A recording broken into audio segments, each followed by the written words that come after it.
if we look to the current conditions in Bangladesh, yes, it's a big industry, employing many people and producing a lot of fish. But we also recognize that there's quite some inefficiencies, and we would like to support the Bangladeshi sector with overcoming these. Enormous population of over 170 million people, being one of the larger, so I think it's the 8th or 9th country in the world in terms of population, enormous growing disposable incomes. This is a market for the future. The economy is growing, we have a large population. We just need to capitalize on this in the coming 10 years. Hopefully we'll get to do something on this together. If you compare Bangladesh, for example, to your big Western neighbor India, they have a very strong Made in India promotion. That could be something for Bangladesh also to consider. There is definitely a branding issue for Bangladesh. We have to work on that collectively. There is infrastructure deficit which has to be tackled and handled, and of course inflation has been a huge problem in the last couple of years. I think this has been a problem everywhere, but I think we have been impacted heavily due to our import dependence.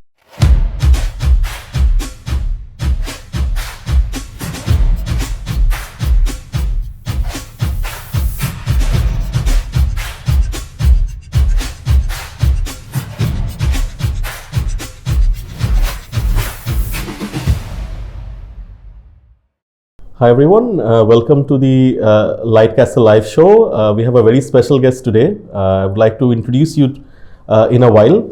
As we know, LightCastle has been working very closely with different partners. We are working across the agriculture sector and other value chains, and we are currently implementing quite a number of projects. And Larive happens to be one of our key partners in these interventions and long-term projects.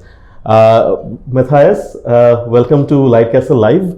Before we go to you, I would like to share a couple of lines about Matthias. Matthias is currently the co-owner and director at Larive International.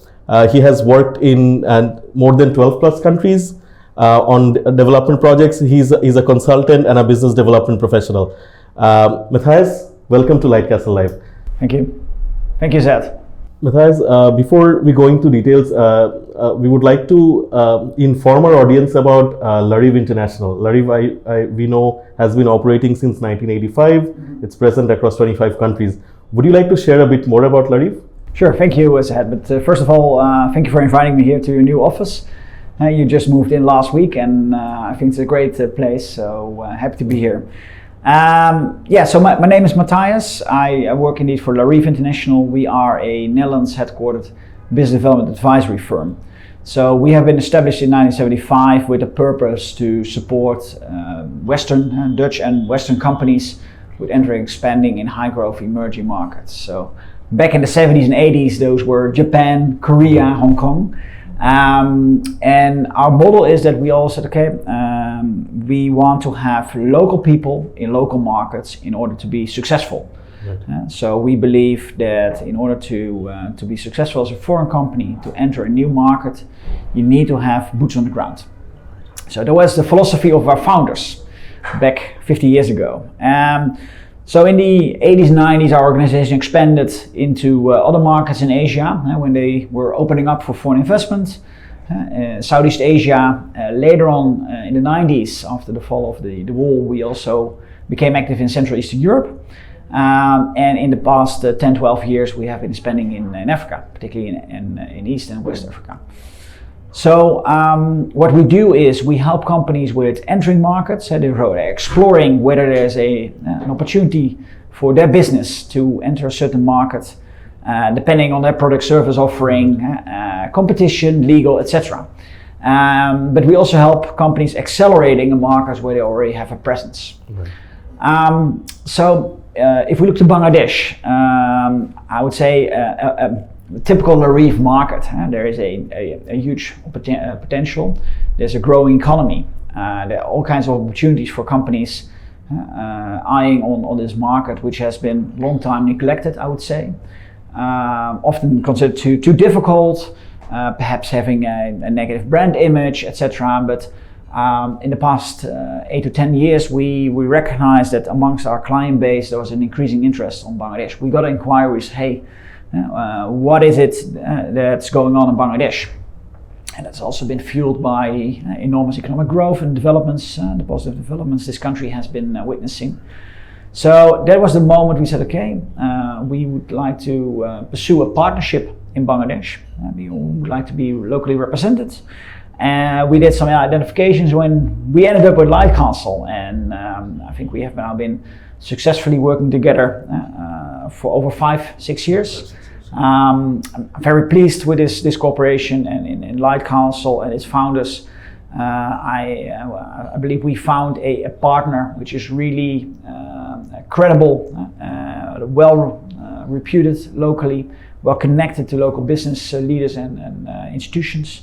And since then we have been implementing many projects together. Amazing. And I think we would be able to create more value for our Bangladesh economy in the coming years, and we are confident that we are going to do it together as well.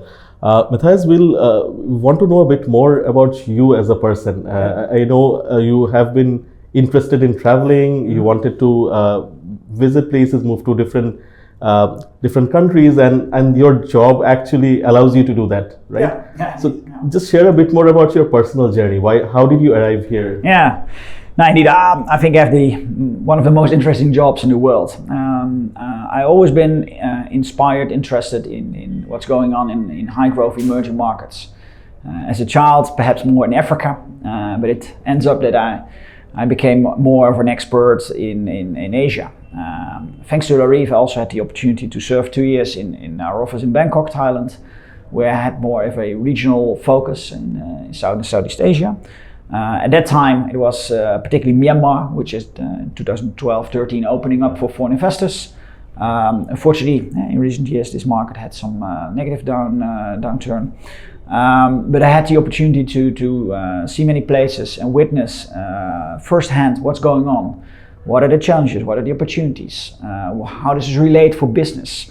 And I took these reflections back to our clients. And of course I had the opportunity to meet many inspiring people, because we always work together with local people in the local markets, whether this is in Vietnam, Thailand, or in this case in Bangladesh. Personally, I've been into international business development advisory for over 15 years. So prior to Larive, I was also with amongst others Eastern Young, and so always focused on international investment. Personally, I'm a father of three sons, and I enjoy some sports. I live in a place not too far from the office, which for Dutch standards has a little bit of hills. That's something our both countries, of course, have in common. We are both relatively flat delta markets, delta countries. So, but in the region I live, there's a little elevation. So I love running, and I try to do that at least once a week. So, I've been to the Larive office, and the office is simply brilliant. I wish I could work from there. Unfortunately, I can't. Matthias, I just wanted to get your perspective on a few things. You have been coming to Bangladesh for over 5 years.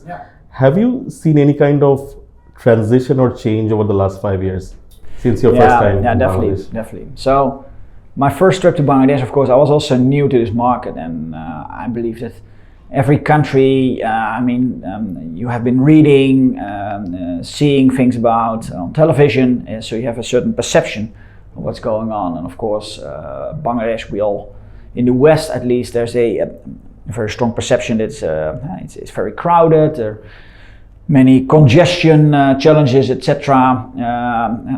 Bangladesh is known, for example, to be a hub for garments and textiles, so that is a bit what people know about this country. But thanks to my visits to Bangladesh, I had the chance to also learn that there's much more in Bangladesh.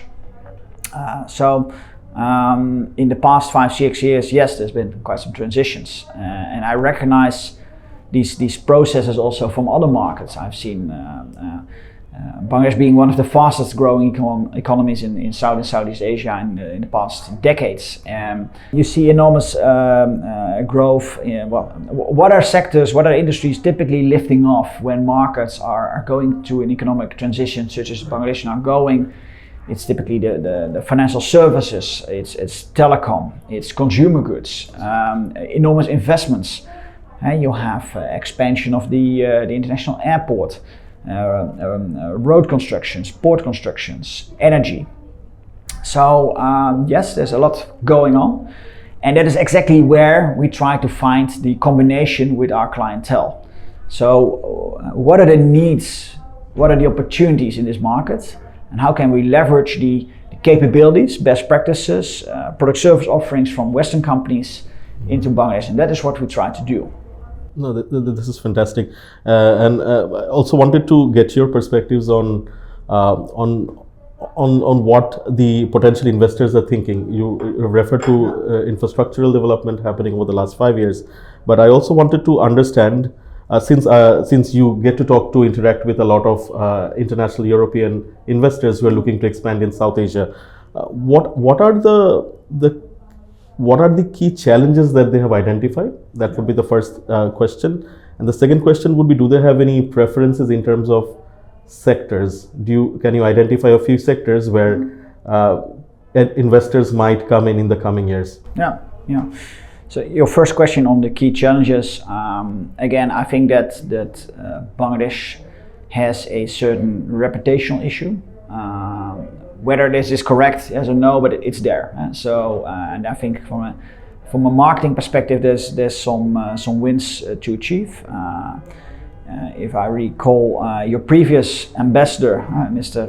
Zahedul in the Netherlands, I think he also underlined this, and he did a great job in marketing the country amongst, in this case, the Dutch companies, the Dutch network.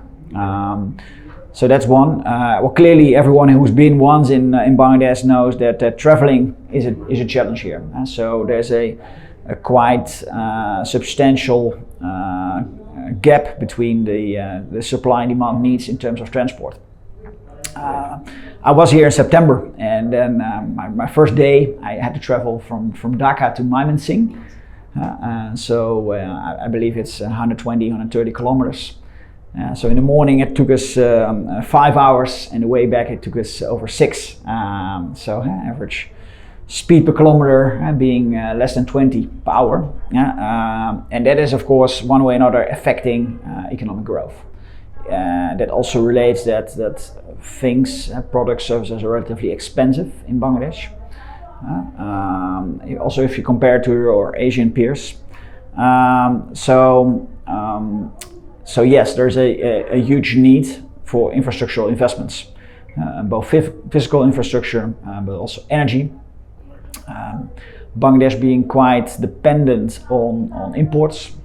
So if you look to the economic composition, you have a strong concentration of certain economic activities, being the garment textile industry, shipbuilding, light industry, manufacturing, whereas you also import lots of your commodities, energy being one of them.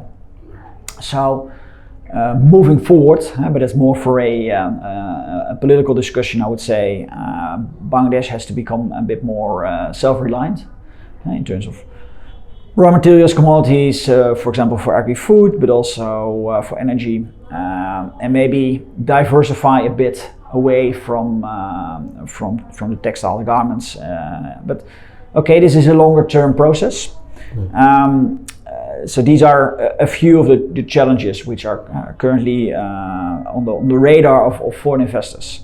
But I mean, entering and expanding your operations in a new market is always related to or subject to certain challenges. So this is not unique to Bangladesh as such. What are the opportunities? And that's also your second question. Where do we see opportunities? I would say a market such as Bangladesh, with the enormous population of over 170 million people, being one of the larger, and so I think it's the 8th or 9th country in the world in terms of population, enormous growing disposable incomes. This is a market for the future. And as a company, as an international operating company, from let's say at a certain level, you want to become active in this market. So if you look to Asia, for example, you have giants such as China, India, you have enormous other thriving economies such as Indonesia, Vietnam, But at some point of time, you also want to have a foothold in Bangladesh. You just cannot neglect it anymore. Of course. Now, you brought up some very interesting points, because there is definitely a branding issue for Bangladesh. We have to work on that collectively. There is infrastructure deficit which has to be tackled and handled, and of course inflation has been a huge problem over the last couple of years. I think this has been a problem everywhere, but I think we have been impacted heavily due to our import dependence. These are all very, very valid points, and we also understand that the economy is growing. We have a large population. We just need to capitalize on this in the coming 10 years. Hopefully we'll get to do something on this together. Sure. So Matthias, I wanted to shift gear a bit. I want to talk about our existing programs, the Poultry Tech Bangladesh program and Food Tech Bangladesh program.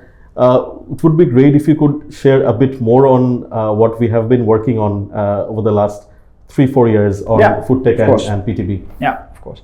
Well, prior to going into more detail on these two agri-food related projects, I would like to underline also in view of your previous question that there are various opportunities in Bangladesh. So we are in constant discussions with foreign investors or companies who would like to do trade with Bangladesh. What are the opportunities? And prior to going into more detail in agri-food, which I think is one of the priority sectors, we do believe that there's also many other opportunities in, for example, maritime, automotive, transport, energy, and we had the pleasure to work on a number of projects for companies in these industries as well. Then going a bit into detail into the two projects, the two multi-annual projects we are jointly implementing in Bangladesh. I believe it was in 2018-19 when we were invited both by private sector players as well as the Dutch government to do some studies on a number of value chains in the agri-food sector in Bangladesh, because the embassy had the impression that there would be opportunities for Dutch companies to increase their position in Bangladesh. And meanwhile, we also got we got similar inquiries from our client base active in these value chains. So talking about poultry, Bangladesh with its vast population and increasing disposable incomes, what you see in markets going into such transition, one of the first things is that people will allocate a larger part of this disposable incomes to protein-based products. So what are the more affordable animal-based protein products? Is typically fish and poultry.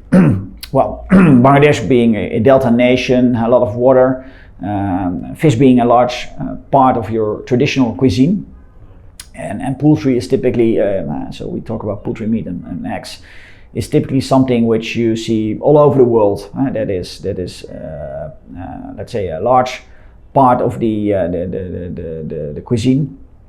So and it tends to be that in the Netherlands we have historically a lot of industry insights, innovations, R&D into the poultry sector. Aquaculture a bit less. That's because we are less familiar with the tropical fish farming, shrimp farming conditions, but we have a number of companies also active in this scene.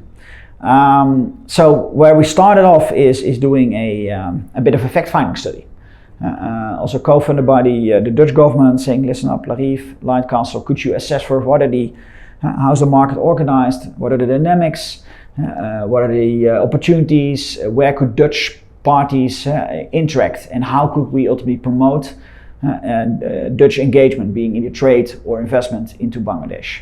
So that's how we started. I think our findings were well received, and we highlighted really a number of key opportunities. And that was also the start for the Dutch government to say, okay, we consider Bangladesh as an important bilateral trade and development partner.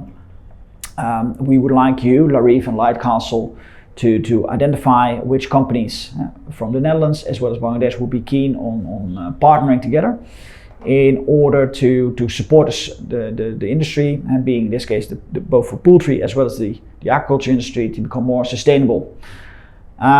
Maybe firstly start talking a bit more in detail on poultry. So we have initiated together a project named Poultry Tech Bangladesh, where we aim to bring together companies from Bangladesh as well as the Netherlands to set up a number of demonstrations in order to showcase best practices, combined with technical assistance, all kinds of trainings and marketing events. So last Monday we co-shared a event, a roundtable session for the poultry sector here, with the ambition to understand what would be the necessary steps for the poultry sector in Bangladesh to further develop itself for the next 10-15 years. And ultimately we would like to convert these insights into a roadmap. I think we had a great lineup. Many industry leaders were there, associations, knowledge institutes. So this is one of the examples where we try to contribute. But it's also more on tangible results. So we built demonstration farms, demonstration hatcheries, rendering facilities to showcase, okay, what is possible, but adding some new technologies which have been designed, developed in the Netherlands, and then applied here locally.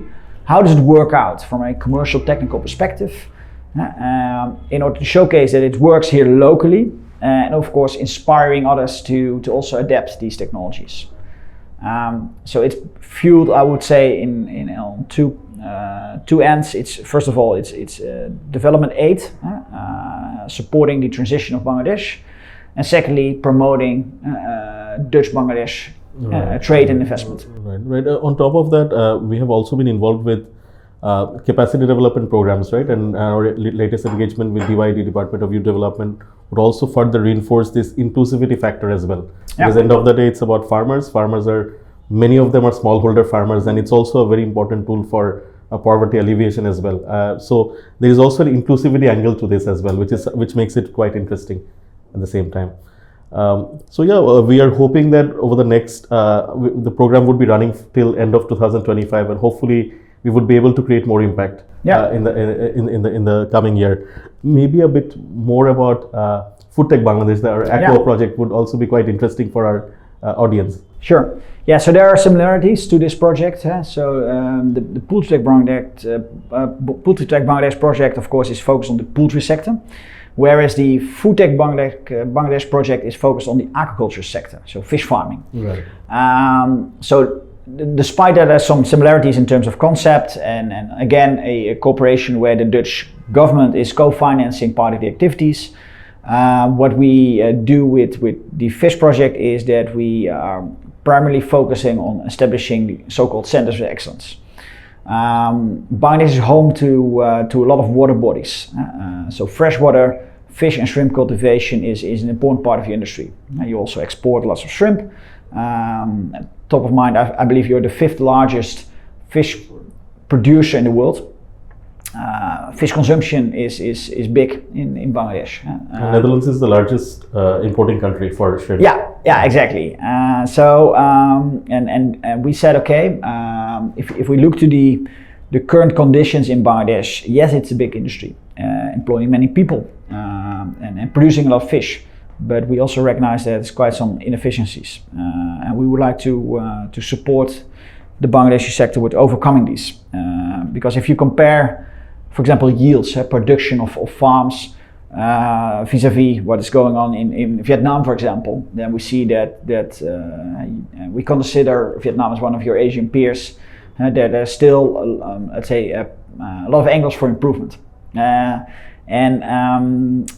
Taking this into account, we say, okay, what we would like to achieve is different locations in the country. We'd like to establish the so-called Center of Excellence at the premises of existing stakeholders, private sector players in Bangladesh. So we did some studies. We agreed with local players, being Gemini Seafood and Fish Tech, to host these facilities at their premises. And we are currently in the construction of 4 sites, one in Khulna, the other ones in Mymensingh, Cox's Bazar and Patuakhali. So different places around the country. We will focus on different types of freshwater fish, as well as some varieties of shrimp. And what we aim here is that by showcasing different types of technologies, we would like to bring together farmers from these regions on these sites for practical training, but also showcasing on first-hand side, okay, if you invest a certain technology, what would that apply to in your own farm? How does it work out in terms of improved yields, better controlled conditions, and of course there is an investment up front, but we would like to showcase that it's working out, it's paying off ultimately. And of course it's backed by all kinds of technical assistance, for which we work close together with a company named De Heus, one of the leading players globally in terms of animal feed and fish feed production. So they also contribute lots of technical expertise to this project next to the required investments. I'm glad again that we have the confidence and commitment of the Dutch embassy here in Dhaka, which is playing a pivotal role in initiating and implementing these projects. So yeah, the food tech Bangladesh, the aquaculture project, we are excited on the opportunities and the impact we can create. At current we are in the construction phase of these 4 centers of excellence, which should be operational in the first quarter of 2025.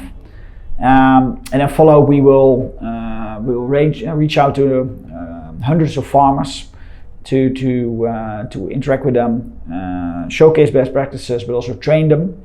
And we believe that within the next 2 years, this could be really boosting also the industry. Absolutely, I think I'm very excited about this project, and we believe that we'll be able to create sustainable impact within the aquaculture sector in the coming years. I will shed a bit of light on the Dutch-Bangladesh relationship. I believe we collaborated together on the virtual summit that was co-hosted by the Bangladesh embassy in the Netherlands, in The Hague, and also the Dutch embassy in Bangladesh. So we got a lot of positive vibe during that event, and we followed that up with an agro conclave in the Netherlands the year after in 2022. So overall, what is your perspective about Dutch and Bangladeshi trade and investment relationship in the coming decade? Yeah. Well, I believe indeed that we have very fruitful discussions and an excellent relationship with both the governments of both nations. So I already mentioned that the previous ambassador, Mr. Rias, was really one of the finest ambassadors I ever met, really emphasizing on promoting his country, and really almost as a missionary work, he went to all the organizations and telling the story about Bangladesh, which was not yet sufficiently on the radar of many people. So he did a great job. Similarly, I think the embassy of the Netherlands here in Dhaka is doing a great job to persuade parties to have a closer look on Bangladesh. Then getting back to our efforts of LightCastle and Larive, yeah, I understand that we have been doing some initial activities. I think there's still room for new angles. We have been primarily promoting, for example, agri-food, but I believe that there are many other industries in Bangladesh having promising opportunities. So looking at the next decade, I would say, well, the Netherlands is also strong in maritime. We are, thanks to our history as a delta region, we have a lot of expertise and companies being active in, for example, port activities, dredging, logistics, things which are also relevant here in Bangladesh, and where I believe there's also a need for further investment. So looking ahead for the next 10 years, it's my expectation that there will be an increasing number of Dutch companies also becoming active in the Bangladeshi maritime industry. Furthermore, with diversification of the industry, I expect also that the light engineering, light manufacturing sector will kick off. If you compare Bangladesh, for example, to your big Western neighbor India, they have a very strong Made in India promotion, well, that could be something for Bangladesh also to consider. Lending new investments in related variety, I would say. So again, 80% of your forex is coming now from textiles. That is a risk. And we have seen that in recent years with disruptions in supply chains and how this then affects your foreign influx. having its effect on the valuation of your currency, etc. So longer term it would be wise as a more from a monetary and macroeconomic perspective to diversify from this. How could the Dutch, let's say, add value or leverage their positioning? If you look to the country as such, with 170 million people, I believe there's also plenty of opportunities for innovation in terms of healthcare. I know that Bangladesh is also strong in all kinds of spin-offs in terms of fintech. You have a strong IT software industry, whereas in the Netherlands there's always a structural need for qualified people. So that could also be an interesting angle. Absolutely, these are very, very interesting angles. But as we are almost out of time, I'll not hold you for very long because I know you came for a very short visit, and thank you for managing time for us during the visit. I just have one last question for you.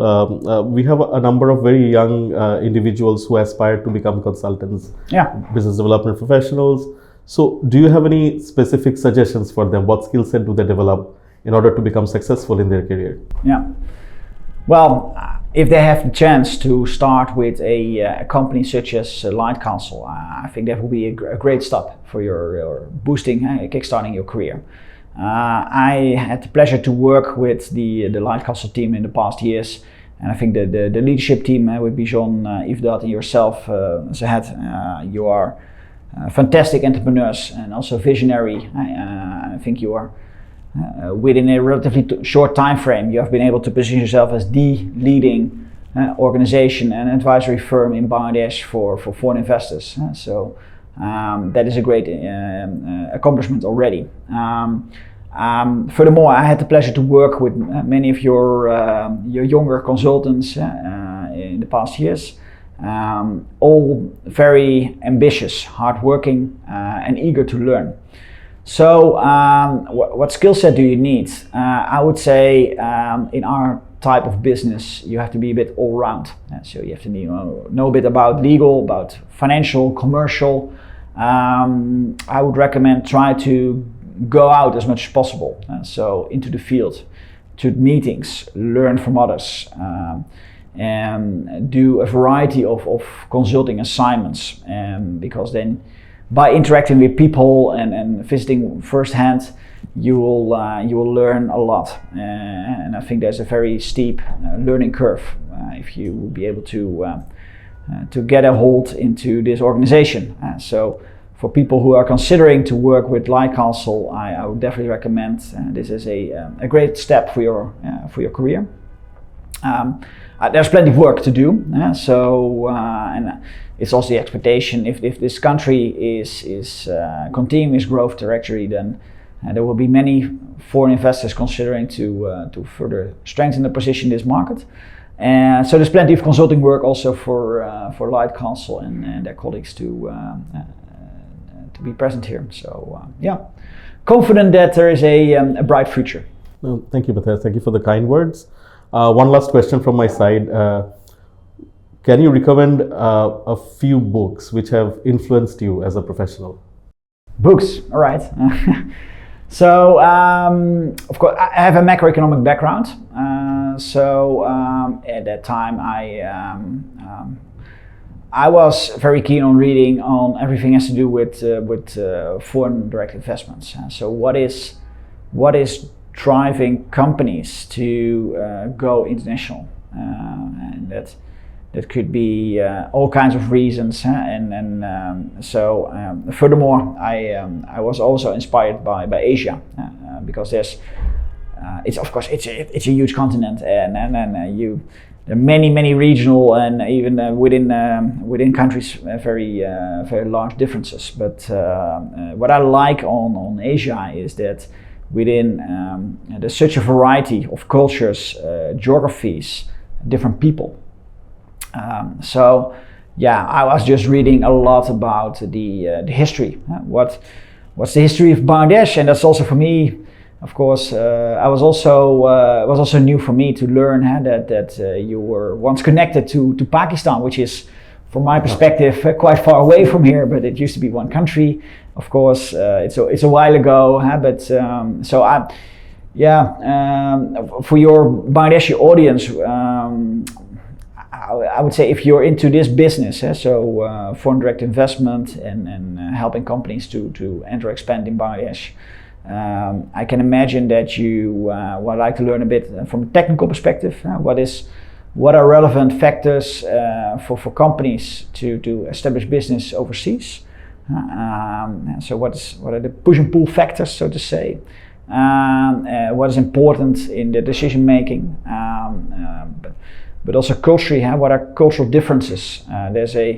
We have a book. I don't have the exact title with me, but we gave it away as a Christmas present to our own team. I think it's called the Cultural Map. Right. It might be for sale here as well. I read the book. Yeah. I think the author teaches at INSEAD. Yeah. Or something. Yeah.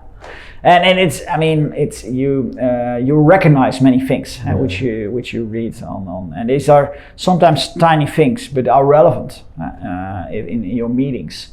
So in my case, when traveling quite a bit within different markets in Asia, it helps you if you recognize where people come from, what is their culture, what are the do's and don'ts. And despite your commercial proposition, it helps you to better interact with people and better get connected.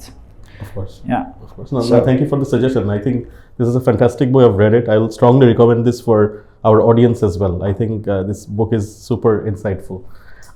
Matthias, thank you for your time. We really appreciate it. We hope to welcome you again at our office in Bangladesh as well. I know you will be leaving soon, but I hope you'll come back again, hopefully early next year. Definitely. Have a great stay in Bangladesh. So it's a pleasure. Thank you very much. Thank you so much.